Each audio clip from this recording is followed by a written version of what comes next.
नेपाल या भारत, महात्मा बुद्ध की जन्मभूमि पर विवाद की असली कहानी। नमस्कार, मैं निकेता शर्मा, आप देख रहे हैं न्यूज हाट। वीडियो में आगे बढ़ने से पहले अगर आपने अब तक हमारे YouTube चैनल को सब्सक्राइब नहीं किया है तो उसे जरूर कर लें।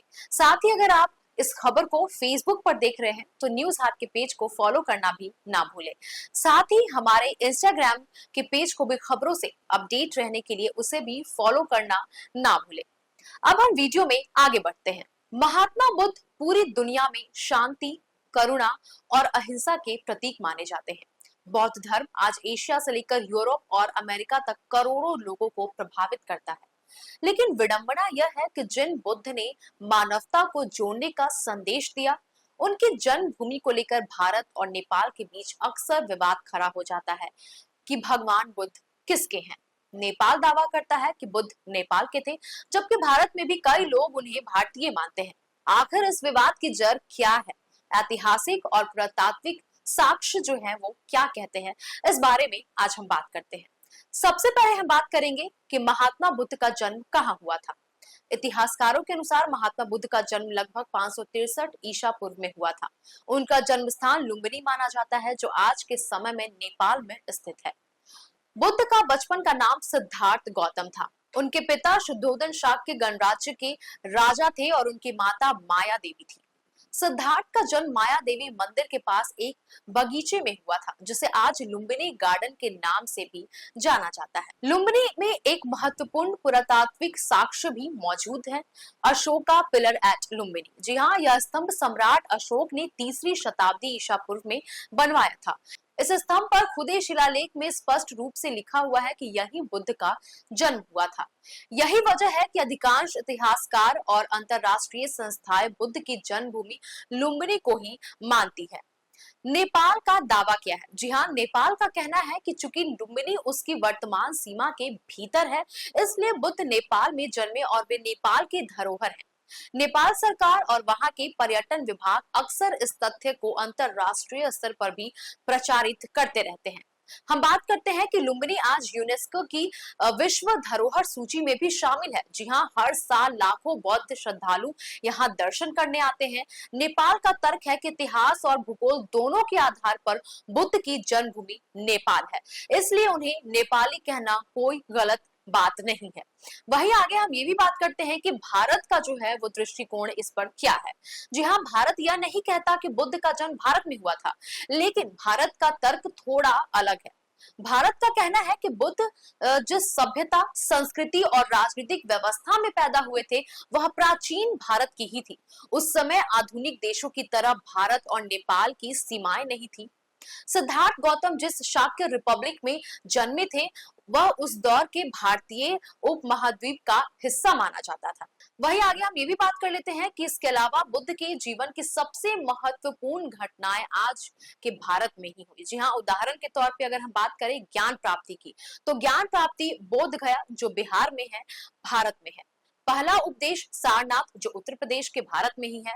महापरिनिर्वाण कुशीनगर उत्तर प्रदेश के भारत में है। इसलिए भारत यह मानता है कि बुद्ध की आध्यात्मिक यात्रा और बौद्ध धर्म का विकास मुख्य रूप से भारत की धरती पर ही हुआ। इतिहास क्या कहते हैं, इस बारे में भी हम बात करते हैं।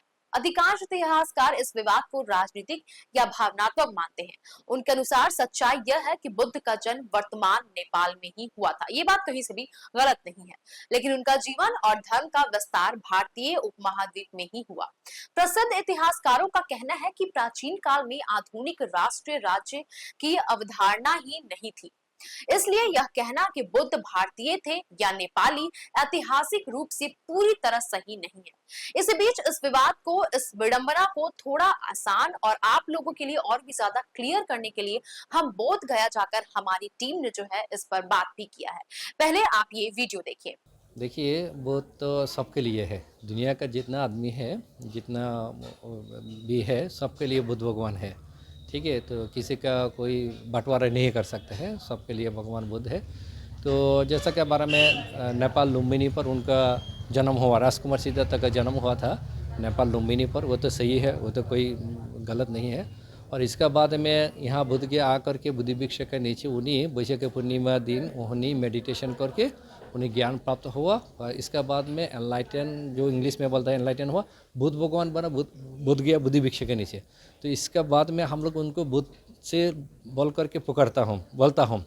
तो इसीलिए हम लोग बोलते हैं कि बुद्ध का जन्म बुद्ध गया पर हुआ और राजकुमार सिद्धार्थ का उनका जन्म लुम्बिनी नेपाल पर हुआ था।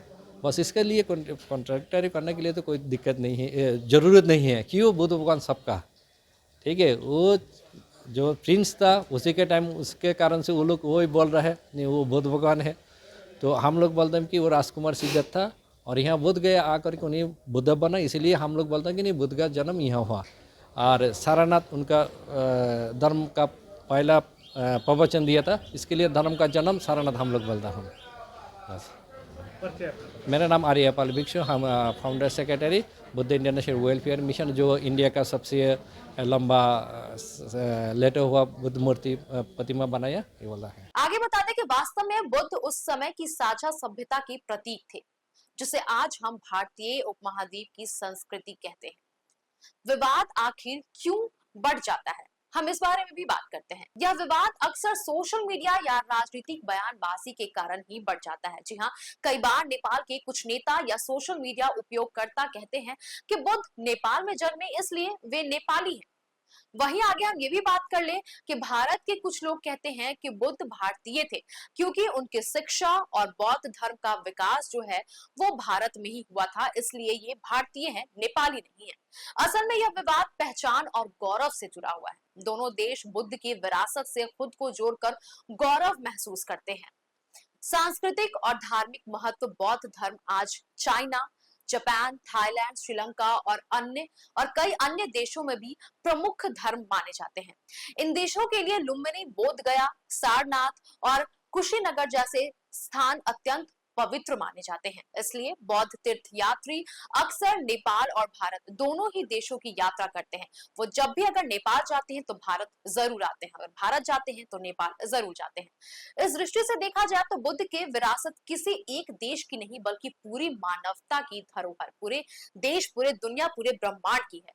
इतिहास और पुरातत्व के आधार पर यह स्पष्ट है कि महात्मा बुद्ध का जन्म लुम्बिनी में ही हुआ था, जो आज नेपाल में स्थित है। लेकिन बुद्ध का जीवन, ज्ञान और बौद्ध धर्म का प्रसार मुख्य रूप से भारत की धरती पर हुआ। इसलिए बुद्ध को केवल भारतीय या नेपाली कहना बिल्कुल गलत है। ये नेपाल या भारत तक सीमित करना शायद उनके विचारों के विपरीत होगा। उन्होंने सीमाओं से परे मानवता, करुणा और शांति का संदेश दिया था। वास्तव में महात्मा बुद्ध ना तो केवल नेपाल के हैं और ना ही केवल भारत के, वे पूरी दुनिया की साझा धरोहर है। इसलिए ये पॉलिटिशियंस, राजनीतिकार या सोशल मीडिया इन्फ्लुएंसर्स, यूजर्स अगर जो भी कहते हैं उन सब बातों में लोगों को बिल्कुल भी नहीं आना चाहिए। अगर किसी धर्म, गुरु या भगवान के नाम पे कोई लड़ता है, कोई गलत चीजें फैलाता है और लोग उसे अगर स्वीकार भी कर लेते हैं, मान भी लेते हैं उन गलत और अधूरे ज्ञान को, तो वो बिल्कुल सरासर मूर्खता है। इसलिए इन सब चीजों में ना पड़े और अपने कर्म को ही मानिए, क्योंकि असल में आखिरी में तो यही है कि कर्म ही धर्म है। और महात्मा बुद्ध कहीं ना कहीं इसी चीज को लेकर बौद्ध धर्म को भी आगे तक बढ़ाएं। इस पर आपका क्या कहना है, हमें कमेंट सेक्शन में जरूर बताएं। बस ऐसे ही तमाम खबरों के लिए जुड़े रहें न्यूज हाट के साथ। दीजिएगा इजाजत, धन्यवाद।